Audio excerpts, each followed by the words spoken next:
Well, good early morning, a little earlier than we usually do these press conferences, but we're here at Tampa International Airport to really celebrate the return home of many of our fellow Floridians and fellow Americans from a very difficult situation over in Israel. And this is not the first time that the state of Florida has led rescues in situations like this, but I will say, given what's happening over there, given that you have a barrage of missiles being launched by a very hostile regime into Israel, given that the airport's totally shut down, given that the neighboring areas aren't exactly easy to navigate, this was probably the most challenging and logistically difficult mission that the Florida Department of Emergency Management has done, certainly in my time, and I don't think there's been anything like it, but we've already been able to help effectuate over 1,500 people's exit from Israel. Those folks will end up going in a variety of places. We, of course, are bringing in plane loads of people. This flight that came in from Cyprus was, I think, was about 160 some people. Yes, sir. that came in. And the thing about it is when you have these types of situations, Ben Gurion Airport's totally shut down. You have folks that are there. We have a lot of students that are visiting, that are studying. We have people that are on Israel Birthright program who are going to, for the first time in their lives, be able to see Israel and learn about their heritage. And then all of a sudden to have this happen, you're really in no man's land. And so we understood there was need for help. It's interesting, when October 7th, 2023 happened, we launched the rescue flights. We brought back, probably close to 1,000 people. But that was kind of something that people didn't expect. Now with this, we had people reaching out to us saying, hey, you guys going to do that again? And we did. We got involved in it very quickly and were able to bring back, and people coming back very, very appreciative to just be back and be safe and sound. And it's just the type of thing where the danger, look, Iron Dome is great. It doesn't stop every rocket. that's just the reality. And there is damage being done in the state of Israel because of what Iran's doing. And so, but then you just have, we have young kids. It's tough to just deal with that situation, even apart from the danger. So everyone was really appreciative. And so I want to thank, we have Kevin Guthrie from the Florida Division of Emergency Management here. We respond to a bunch of different things in the state of Florida, hurricanes being the number one, but we've also done things like do these rescues. We're doing all the immigration, huge tasks that fall on our emergency management team, and Kevin does a remarkable job doing that. We also have Andy Wilson, Gray Bull Rescue Foundation, so there are partners in helping to effectuate these rescues, and we've partnered with different groups over the years. Gray Bull basically had spun off of a group that we had worked with, and we have Andy Wilson here, but those guys did a great job. We're also joined by Layla Collins. She's the wife of our senator here in Tampa, Jay Collins. Jay's over there getting it done, and I think that you talk about somebody that's done a great job as a senator in Florida. He's got a tremendous record. He's also basically, almost like an action figure in terms of him springing into action, running into the fire, and helping folks in their time of need. So Jay and Gray Bull have worked very closely with Kevin and our team to do this. Look, this is not something that is easy to do. There's logistical challenges. It was not an easy voyage for these folks because they're having to get on a cruise ship, then they're having to wait in Cyprus, and then all the things that go in between that. Was difficult, and it's not as simple as just getting on a flight in Tampa and flying to like Chicago, right? So there were a lot of logistical challenges, but they were able to do that. So this is the second plane load of folks that have now come in to Tampa. I want to thank Tampa Airport. Tampa was the place where we did the Israel rescue flights back in 2023. And they've worked very, very well with the state of Florida to be able to make this a seamless process. The reality is there's going to be more folks that are going to be rescued. This is an ongoing effort. I know that there's potentially some other states that may want to get in the game at this point. The reality is that there's definitely a need for more. I know we helped really get people out of Israel initially, which is important. I don't know when the Ben Gurion Airport's going to open up again, and it may not open up for some time. So there's going to be some need. So this is part of an ongoing effort for us to serve the people of the state of Florida. But I know that talking with parents who had kids over there, many of them are school-age kids, college-age kids, you're worried. I mean, it's a panic situation to see what's happening over there. Know your son or daughter is stuck potentially over there, but then to have the state of Florida really lead the effort to bring them back to safety. First of all, it's the right thing to do. But second of all, it just brings huge relief to so many families throughout the state of Florida. I mean, I was talking to some of these folks coming in, they're starting at Florida State on Monday or going to UF and all this other stuff. So this was really something that I think was very personal to a lot of people throughout our state. And I think people should be proud that you have a state that when they see a problem, when they see a challenging set of a challenging mission, that we don't shy away from it and pass the buck. We step up and we lead and we get the job done. So expect more of these to happen. And I don't know what's going to happen in terms of the length of this conflict, but I think that the people that are stuck over there, particularly our Florida students and Florida residents, probably don't want to be stuck over there and just have to wait out the balance of it, which is a shame because you're never going to see any history like you can see when you go to Israel. I mean, it's amazing. I mean, I was just, we were doing the aerospace stuff over in France, and, there's some historic stuff going back centuries, more history, much older country than the U.S., and we have some history here. I mean, I, used to represent St. Augustine. You go back, hundreds of years, but I mean, that's history that goes back thousands of years. It's really been the foundation for Western civilization. You wouldn't have it in the United States of America if you didn't have what happened there over many years. And so it's a unique place, and it's really something that I think of any place anyone goes that really is a inspirational, spiritual, even life-changing experience. I would say it's probably Israel in my judgment. And so, it's sad that they're not going to be able to experience that like they should.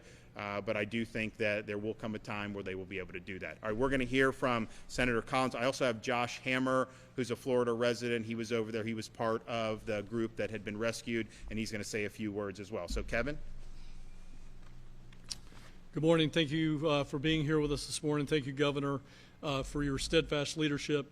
As the governor was engaged in this from Paris, he was constantly talking to us and asking us, what's going on. And we're very, very happy that we have brought in the second flight this morning. Before I get into the prepared points, I'm just going to tell you, when we get into questions and answers, we are not going to talk at all about tactics, about how we're moving people inside of Israel and all that. For their safety, our safety, the team safety of Gray Bull Rescue, we will not talk about that. So I just want to make sure that you understand that from the very beginning. Florida is committed to protecting residents of the state no matter where in the world they are. In times of crisis, Floridians can count on the swift action and strong leadership of Governor DeSantis and the state emergency response team when we are called upon. Our emergency response infrastructure allows us to act decisively when crises occur, even when those crises are thousands of miles away. Under Governor DeSantis' leadership, the Florida Division of Emergency Management, alongside our state and private partners, in this case most notably the Florida Department of Transportation with Jared Perdue, as well as our contract vendors, have launched a coordinated operation to assist Floridians seeking to evacuate Israel amidst ongoing hostilities. Central to that is obviously Gray Bull Rescue that we have partnered with. We are excited to partner with them again. We have conducted 2 rescue flights and 1 cruise ship mission that have allowed fellow Floridians and Americans to reunite with their families. As of today, we have flown over 300 individuals, and we have put on a passenger ferry over 1,100 more and facilitated that. When our residents are in need, the state of Florida is ready to come together and take action. Evacuation flights are still ongoing as a part of Florida's unprecedented mission to bring our residents home. This operation will continue 24/7 with the safety and well-being of Americans and Floridians as our top priority. Again, I want to extend my gratitude to the brave team members on the ground, which include Senator Jay Collins, Gray Bull's CEO, Brian Stern. They have been there for about 5 days, about 120 hours, give or take, and they have had very, very little rest. Gray Bull and our state private partners have just done yeoman's work, But I also want to call out two of my staff specifically. My staff has been doing a great job. There is obviously a 7-8 hour time difference depending on what country we're dealing with to get individuals out.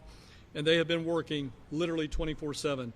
So I want to make sure that I give a call out to my Deputy Executive Director, Keith Pruitt, who is former Army as well and has an extensive history in the Middle East.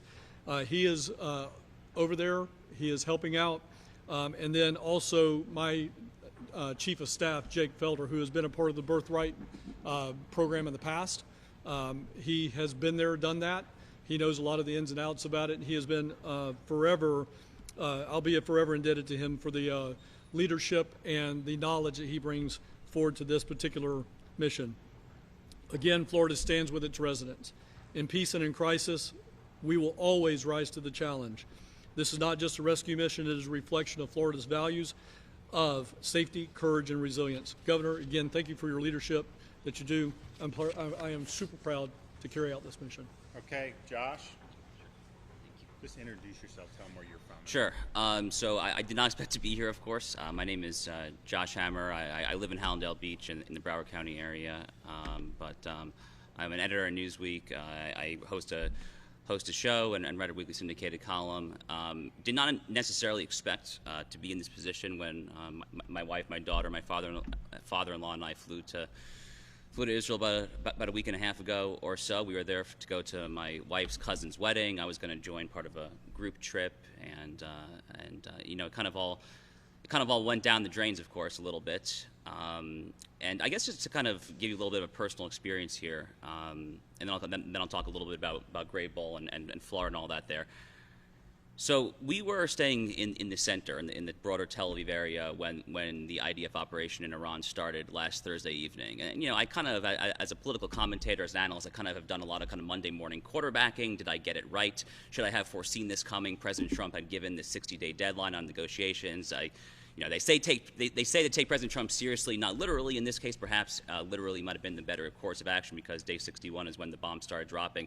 In any event, there we decided to spend a few days basically trying to wait it out there. And by wait it out, I think that you basically have to understand the following, which is you're essentially living on pins and needles for the sirens to go off, and then you have 90 seconds to 2 minutes to basically take, you know, in our case, our 6-month-old baby, just run to the bomb shelter. And another key point here is, you know, the Israelis have dealt with all sorts of mortar, rocket fire, and so forth from Hamas since they took over Gaza back in 2007. But we're dealing here not with these lower-level Scud missiles type mortars. We're dealing here with Iranian ballistic missiles. These are no joke. So the turning point for me personally, as a father first and foremost, was last Sunday evening into Monday morning, where there was a neighboring town in the Israeli center called Petah Tikva, where there were at least 2 individuals tragically who died while they were in the bomb shelter. So the bomb shelter did not protect them because the ballistic missile was a direct hit. You know, Israel will figure out their missile defense. That's a conversation perhaps for tomorrow, not for today. But that was kind of my impetus to say, okay, we need to figure out how to get the heck out of here. Not an easy thing to do, by the way. As someone who is not just Jewish, but an adamant supporter of the Jewish state, I literally wrote a book on this 3 months ago. The governor blurbed this book quite graciously, in fact, Israel and Civilization. So this is near and dear to me. So getting out in the middle of a war zone is not my inclination per se, but again, thinking first and foremost as a father to a beautiful 6-month-old girl was really what we were thinking of here. So that's how I came across Senator Collins. I saw him tweet about this Grave Bowl operation. One thing leads to another. I get in touch with Senator Collins and Grave Bowl, and we start this marathon journey out. And, you know, we're probably going to laugh about it one day, right? I mean, we'll tell our daughter how her first passport stamp is Jordan, of all countries. Israel does not stamp your passport. That's the context here. So we had to physically cross the Jordan, you know, not necessarily on anyone's bingo card, as you would say there, right? You know, unexpected night in Cyprus. We end up at a nice beach. I mean, the whole week has just been a total blur. I feel like I'm not even here right now physically. It's you know, thank God that the Jewish Sabbath starts tonight because we really desperately need that rest and that sleep. But I guess I would be remiss if I didn't emphasize here. God bless everyone here. Thank you guys so much. It's absolutely incredible that the state of Florida leads time and time again on these operations there. I have no idea why other states don't seem to kind of jump all in as well.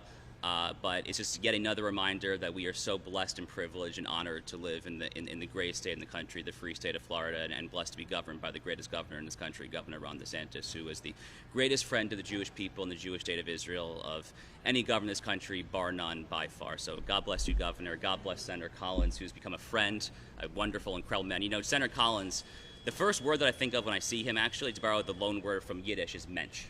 He's a genuine mensch, just a good man. This is a former Army Green Beret who just dives into the thick of it there to get us across the border, to do this, do that.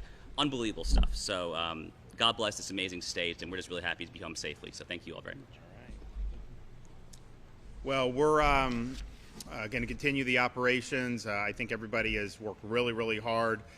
This is something that when these operations began, we didn't necessarily know what was going to happen immediately, and you kind of go roll with the punches and react. But it was pretty clear that we need to be in the game, that there were people that needed our help, and our Florida citizens were there, and they needed to be rescued. So thanks to everybody involved. We'll have more to come. But you saw everybody how relieved they were when they were coming off that plane. I mean, that's just genuine appreciation for people, you know, stepping up and caring about them. Okay, any questions? According to Grable, there could be as many as 6,000 people looking to evacuate by this weekend. Is it possible to safely and quickly evacuate that? We will, whatever is possible, we will likely be able to do. We always just find a way. Now, I think that it's not going to be probably all Floridians of that 6,000, and we're not, even though we're focused on bringing people back to Florida because that's our state, you know, there are people on that. I mean, there was a family that had like 4 kids under 5, right, that were going back to, I think, New York or New Jersey. We're not going to turn somebody away as a fellow American. So our focus is on communicating with Floridians, getting them. But when there's other people that are our fellow countrymen, we're going to help that as well. So it's a Florida focus mission, but we're not going to be in a situation where we're telling somebody, well, you're not a Florida resident, so you do. And even the people, like, I bet you everyone on this plane who's not a Florida resident spends time in Florida. I can guarantee you that. Governor, do you have any idea how many Floridians are still? Well, we know what people have communicated with Kevin and DEM and Grable. Do you want to give that number? Or? It's changing every Yeah, it changes. It's a very, the situation's in flux. But we did get, so you had college students that were over there. We work with the universities, identify them, and so many of them have been brought home, others are en route. Then you had the folks, the young people that were on this Israel Birthright program. So generally students, high school, college age, I would say, is probably most likely. And a lot of those folks are in the mix as well. But it's a very fluid, dynamic situation.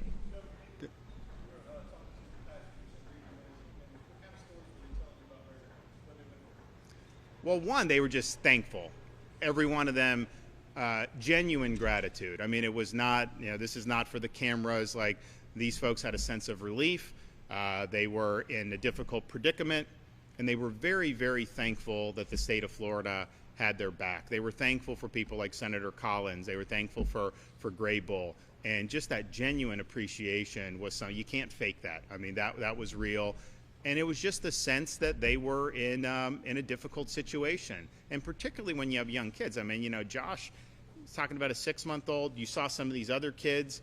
That changes the dynamic in terms of how you view these things when you're in a difficult situation. If it's just you know, that's one thing. But when you start talking about having somebody that's 2 years old, 6 months old, 5 months old, or 5 years old, you are going to do whatever you can to get them to safety. And so I think particularly for the families, there was just a real sense of relief. They don't have to worry about making sure their 4-year-old is ducking for covering when the sirens go off.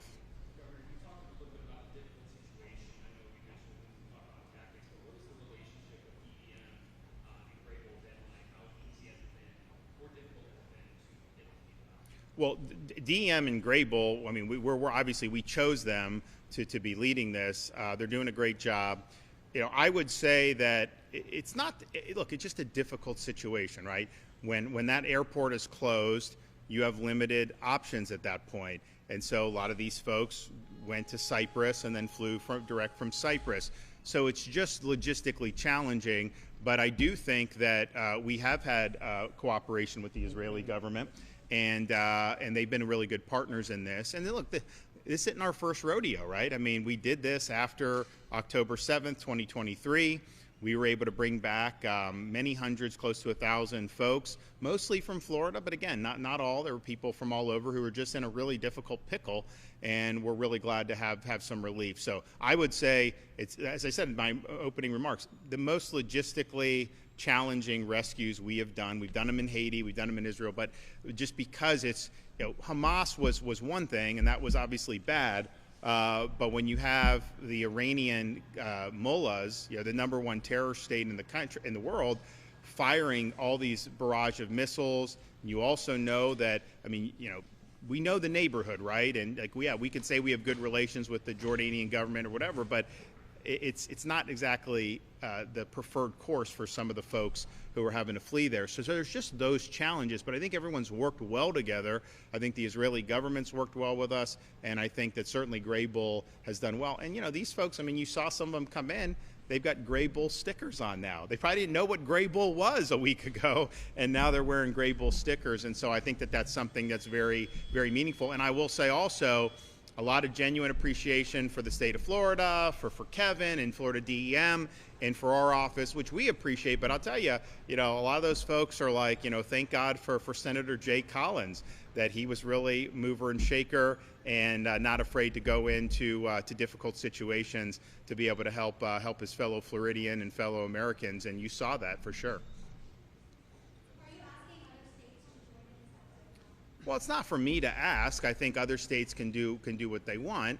And I will say, the reality is when you're talking about this conflict opening up in Israel, there's only certain states where you're likely to have a critical mass of people from. That's just the reality. Florida, we're near the top of the list, if not the top of the list, partially, just based on our demographics. And it's not just folks that are Jewish. I mean, we had a Christian church group that was over there.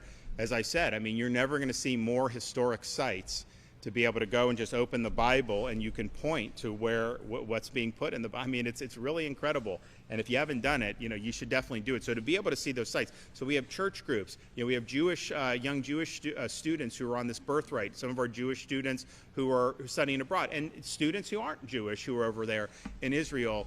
And it's just really, really a big deal to be able to play a role in helping them out. So I'm thankful for folks springing into action. This is not easy to pull off. I mean, I can tell you the way government operates in some situations, it's not easy. Some states may not have a critical mass, and then other states just may not be able to handle emergency response the way we do. And for good reason. I mean, we need to do more emergency response in Florida because we have to face more emergencies given our tropical climate and geography. And so I don't begrudge some state maybe in the middle of the country that doesn't have Kevin's operation in place. If our administration was in the middle of the country and not in Florida, we would have a different emergency management footprint. But we've really leaned into the mission here in Florida across a wide variety of instances. And Florida DEM, I mean, they've been involved in everything from hurricane response, they've been involved in illegal alien transport, they've been involved in rescues. Anytime we have, they were involved in people that got the monoclonal antibodies during COVID. We set up these mobile clinics. That was Florida Division of Emergency Management that did that. That wasn't the Department of Health. The Department of Health staff did, but these guys were there getting it done, and we were putting up sites within 24 hours, I think, at the time. And you could talk to people to this day. People come up to me and say if it wasn't for that monoclonal, they don't know that they would have made it. So it is a testament, I think, to what we've been able to do in Florida to have really, really good professionals, very, very much. And Kevin, to his credit, he never says we can't, right? Like that. He knows, don't tell me you can't. He knows, find a way to do it. And so I don't even have to tell him. He just knows, okay, here's the mission. It may not be a straight line. It may not be easy, but we will find a way to get the job done. And that's really, I think, the can-do attitude you need. And if you had that attitude, in every government agency around this country, people would have much more confidence in their state, local, and federal governments. And so I just appreciate seeing it in action yet again. And we were doing the start of hurricane season. Kevin and I did a press conference, and I said, I hope for Floridians, I hope this is the last time you see us on camera together for the rest of hurricane season, because we don't want to have any more hurricanes, particularly on the west coast of Florida. We need a breather. It'd be nice to have that 10-year breather that we had last decade from 06 to 2016.